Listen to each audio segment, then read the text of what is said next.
Welcome to my channel, where we discuss everything and all things politics, economy, and development in Nigeria and around the world.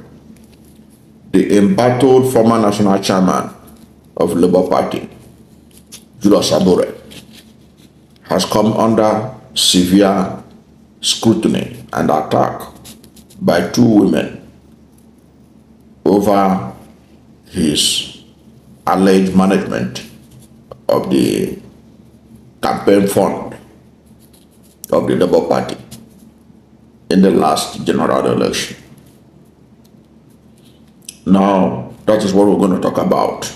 It's also important that we talk about it because it also shows how Labour Party is different from all the other political parties in Nigeria, especially the two other big ones, the All Progressive Congress and the People's Democratic Party.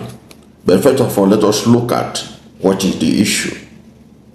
What are they alleging against Julius Abure?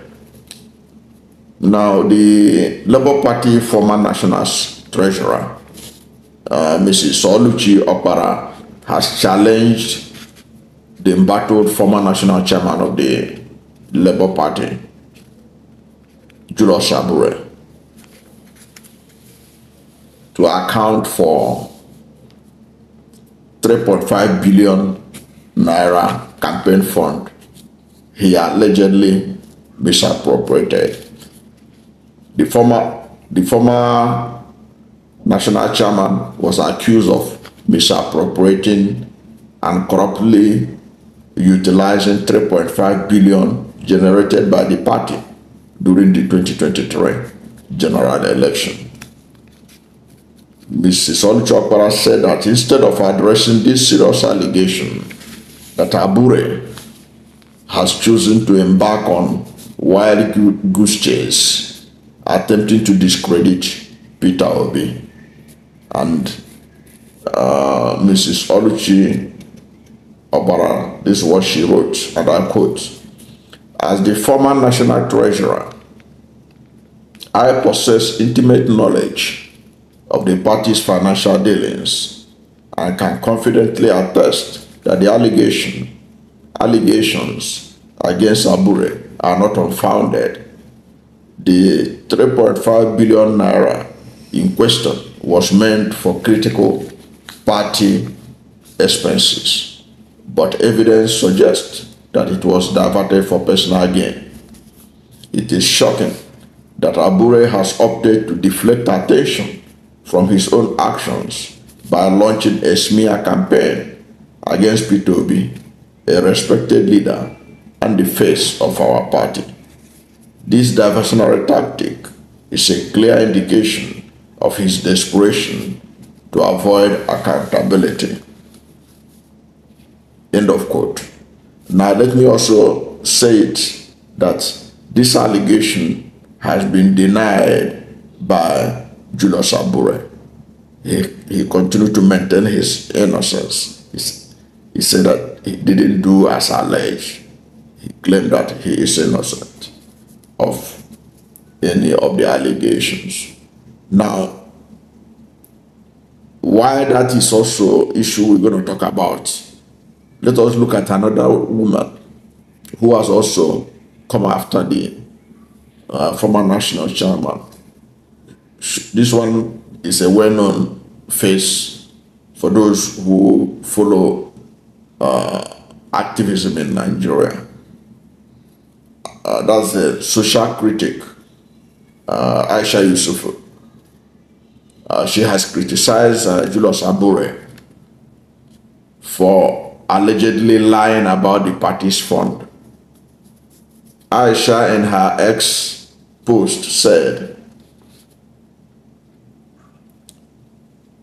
he thinks one can lie shamelessly without being fact-checked.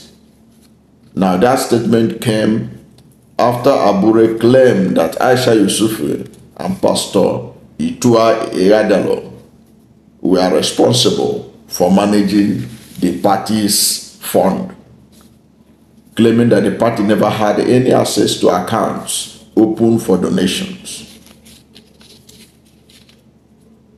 So Abure said that their party's account for the campaign, that it was Aisha Yesufu and Egadelo that were in charge. They were the ones that had the access to the accounts to support Peter Obi's candidacy. Because he was claiming that the party never had access to the accounts open for donation to support Peter Obi's candidacy. That it was Aisha Yesufu and Itua Egadelo that were in charge of that account. He had also insisted that Yesufu and Egadelo were the only signatories to the account.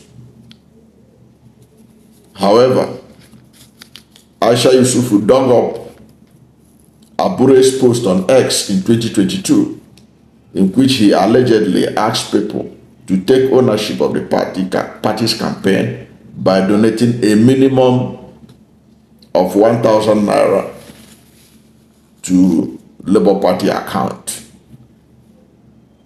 Therefore, Aisha blasted Abure, saying, Julius Abure thinks we are still in 1980, where one can lie shamelessly without being fact-checked. Now, these are all allegations that the embattled former national chairman Abure has denied, but it's an indication of how politics is in Nigeria. The issue of how do you hold people accountable. But I have also seen that many people are attacking Labour Party, saying, okay, this is the party we thought would be different. Now look at allegations of corruption flying right, left, and center. But I can tell you for free that Labour Party, they are saints compared to what is happening in other parties. I don't know how the outcome of what these allegations against Abure how it will end eventually. Because I know that Peter Obi has said that the issue of this fund issue, that the party should hire an independent auditor to look into it. I think when that auditor will look into it is when we will get to the truth of the matter. But there is no doubt about it that the crisis in Labour Party is also financially related, despite the fact that we know that the All Progressive Congress is doing everything possible to destroy Labour Party so that Peter Obi's credibility and Labour Party credibility will be permanently damaged in the psyche of the Nigerian people, so that they will be seen, Nigerian people will think that Labour Party is just as bad as APC or as PDP.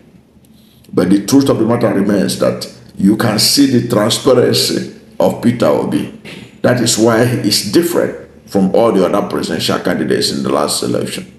He was the one with credibility, whose credibility is never in doubt. And it has been demonstrated by all this crisis going on. You can see that Peter Obi directly did not touch any money. Peter Obi was not directly involved in any of this financing. He allowed people to run it and for them to be held accountable. You cannot say the same thing about PDP and the APC. Why are they hiding their own campaign finances? You know why? Because they have eaten and clean mouths. That's why you think they don't have problem. How do you think that the APC finance their campaign? Forget about the fact that this recently an Islamic cleric said that Tinubu told some Islamic cleric, some cleric and traditional leaders that he self-financed his campaign. If he self-financed his campaign, what accountability have they given? Has he given? Because the truth of the matter is that under the Electoral Act, political parties ought to make a return, submit their expense, everything they spent for the campaign to the Independent National Electoral Commission. But we know that the Independent National Electoral Commission is not playing its role. That is why you can see all kinds of things happen in the Nigerian political space. That was why you can see that even during the primaries, presidential primaries of the PDP and the APC, there was dollar rain, and INEC did absolutely nothing. Even the EFCC did absolutely nothing. The EFCC that is today looking for those who are spraying money, nobody was arrested, and it was widely reported that there was dollar rain. Why should there be dollar rain in the presidential campaign of the PDP and the APC? In their presidential primaries, why should there be dollar rain? If there must be any rain at all, it ought to have been Naira rain. Why was there dollar rain? It is because corruption is too much in APC and PDP. So because you don't hear it now you are hearing about the billions being mentioned in the Labour Party. Now they want to give the impression that Labour Party is the bad guy. No. What this has exposed is the integrity, the character of Peter Obi as a man who wants the right thing to be done. He was never involved in direct financing. He was not in charge of any account. He allowed them to run it, and he entrusted Aisha, Yesufu, and the Adelo that they could be able to manage the account. And Aisha, Yesufu said they manage it very well. But the issue now is there were other accounts, allegedly. Yesufu is telling us that there were other accounts that Abure was in charge. Party's account, different from P2B's presidential campaign account. And Oluchi Okpara, former national treasurer, is saying that there is a lot of money that was generated by the party. Of course, we know that Labour Party became very popular because of Peter Obi. So I'm sure more people bought their forms than ever before to contest the election. And so they must have gotten a lot of money in the last, through that process in the last election. Okay, so Oluchi Okpara is claiming that about 3.5 billion was generated, and that Abure should account for it. At the end of the day, I'm sure that the party will do an internal audit, invite external auditors to audit the account to find out if anybody was culpable. But my takeaway from it, despite all the negativity that some people are making, trying to link Obi to issue of misappropriation, is that you can see that Obi's hands were absolutely clean. He wasn't directly involved in any of these monies. And nobody has ever said that he was the one spending the money, even on his own campaign. It was other people that were in charge of the funding. Now they are debating about how they did it. So it is for each and every one of those involved in the funding, in keeping the funds of the Labour Party and Peter Obi's campaign fund, to come clean. Aisha Yesufu has done a lengthy video too, to say that she did her job excellently well without compromise at all. It is now left for the internal auditors of Labour Party and whoever else that is interested to find out the truth.